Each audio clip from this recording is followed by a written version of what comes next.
Mijn hart lag in eerste instantie heel erg bij het tekenen en het schilderen. Dat vond ik echt het leukste. Met het idee ging ik ook naar de kunstacademie. Maar mijn docenten hadden daar een ander idee bij. In de fotografie kon ik veel beter verhalen vertellen. Ik ben dus heel dankbaar voor mijn docenten op de kunstacademie dat ze mij een beetje in die richting van de fotografie hebben geduwd. Want ik kan me nou niet voorstellen zonder mijn camera. Het is echt wel een soort van lichaamsdeel geworden bijna. Het is echt ja, mijn manier van creëren. Ik werk heel erg vanuit een soort buikgevoel. Dus ik ga gewoon creëren, ik ga gewoon maken en ondertussen leer ik wat mijn verhaal eigenlijk is. Ik vind het heel fijn om in het landschap te werken.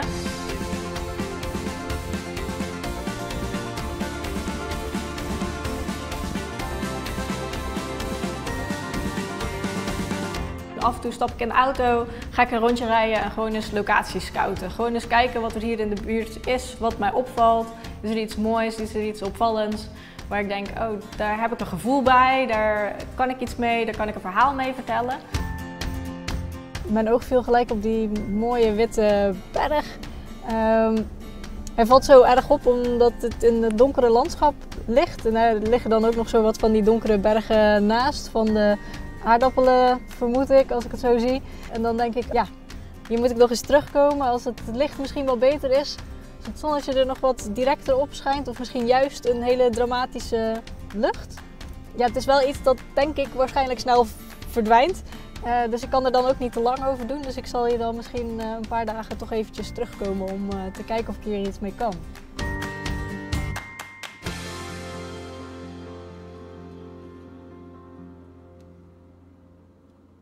Mijn verhaal begint in Zuid-Afrika. Mijn ouders zijn allebei uit de gezondheidszorg.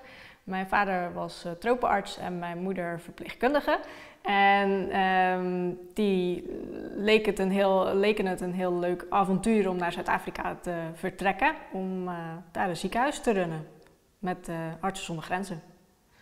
Toen ik ongeveer een jaar was, zijn ze terug naar Nederland gekomen en toen hebben ze besloten om in Zeeland neer te strijken, want daar was werk.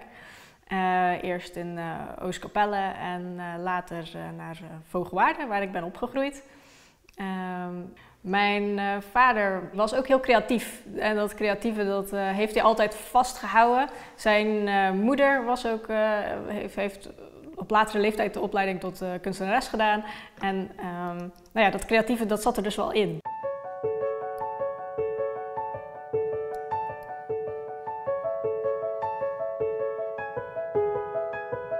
Ik ben niet alleen maar met de camera bezig. Ik vind het ook wel belangrijk om wat in de nabewerking te doen. Mijn foto's zijn meestal opgebouwd uit verschillende lagen. Ik zie Photoshop een beetje als een kwast voor een schilder. Het is een middel om het beeld te maken dat ik in mijn hoofd heb. Ik probeer echt als een schilder mijn beeld op te bouwen. Dus fotografie is de basis, maar ik voel mij wel een kunstenaar. Ik voel mij niet per se een fotograaf. Ik zeg ook niet vaak van ik ben fotograaf. Ik zeg eerder ik ben kunstenaar.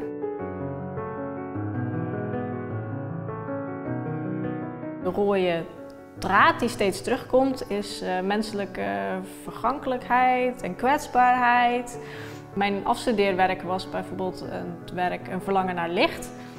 Waarbij ik allemaal gebouwen hier in de streek ben gaan fotograferen die zijn verlaten.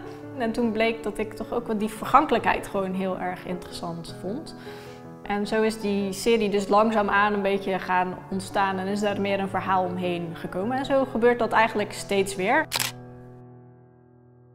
Daarna ben ik een serie gaan maken, Outside the Lines. En dat gaat meer over het leven met een paniekstoornis en wat de positieve kanten daarvan zijn. Dus wat het mij gebracht heeft. Het is een hele kleurrijke serie geworden. Daarin ga je ook wat makkelijker zien dat het dus bewerkt is.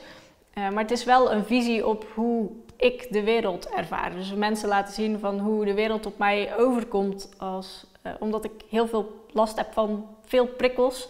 En het is moeilijk om me daarvan af te sluiten. Soms zou ik dat willen, want als het te veel wordt krijg ik dus een paniekaanval. Maar het zorgt er ook voor dat ik een soort van extra informatie binnen lijkt te krijgen die andere mensen misschien niet zo ervaren. Dus ik probeer in mijn beelden een beetje te laten zien hoe dat dan wel voelt.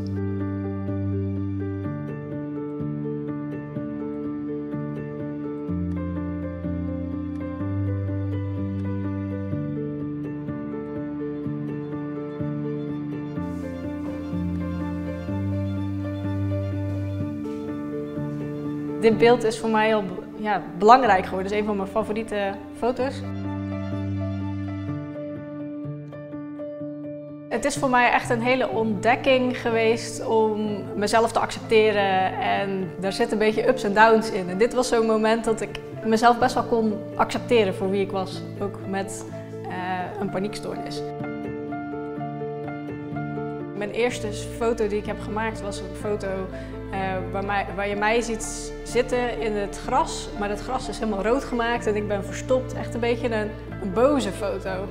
Omdat ik toen nog heel erg bezig was met leren mezelf te accepteren. En dit is een beetje zo halverwege op het moment dat ik echt begon te zien van ja, nee, ik mag er ook wezen zoals ik ben. En ja, dat straalt dit beeld dus ook echt wel uit. Een beetje die rust. Ik gebruik mezelf heel vaak in mijn fotografie. Als ik een model gebruik, ben ik het eigenlijk altijd zelf. Soms gebruik ik ook mijn man. Zeker nu ben ik bezig met een serie die gaat over bewust kinderloos. Mijn man en ik hebben ervoor gekozen om geen kinderen te nemen. En daar kregen wij best wel gekke reacties op. Wat mij triggerde van, hé, daar moet ik iets mee doen. Dat maakt iets los bij mensen, dus daar kan ik iets mee.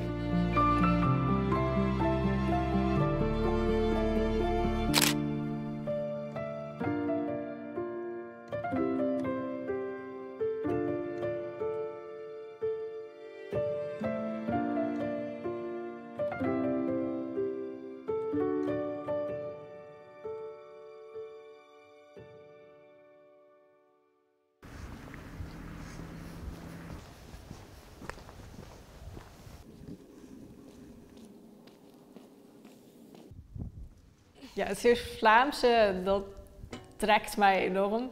Ik ben ook na mijn studie niet voor niks teruggekomen naar Zeeuws-Vlaanderen. De rust, de ruimte, de verstilling, het heeft iets bijzonders. Heel veel van mijn foto's maak ik ook echt in een straal van 15 kilometer rondom mijn huis. Het is een heel bijzonder stukje Nederland. Ik geloof niet dat je het ergens anders zo kan vinden als hier. Je hebt toch de zee, je hebt het stukje soort van moerasachtig land van Saftingen. Je hebt de Weidse polders, de Weidse uitzichten. En elk jaargetij brengt weer iets nieuws met zich mee, waardoor ik denk, wow, dit is toch wel heel bijzonder. Voor mij is Zeeland wel echt belangrijk en niet zozeer Zeeland, het is echt wel Zeeuws-Vlaanderen. Ik voel mij ook niet per se een Zeeuw, maar een Zeeuws-Vlaming. Ik denk dat ik mijn werk niet zomaar ergens anders kan maken. Ik haal ook op andere plekken zeker inspiratie vandaan en kan ik zeker ook werk maken. Maar het werk dat ik hier maak, kan ik niet ergens anders maken.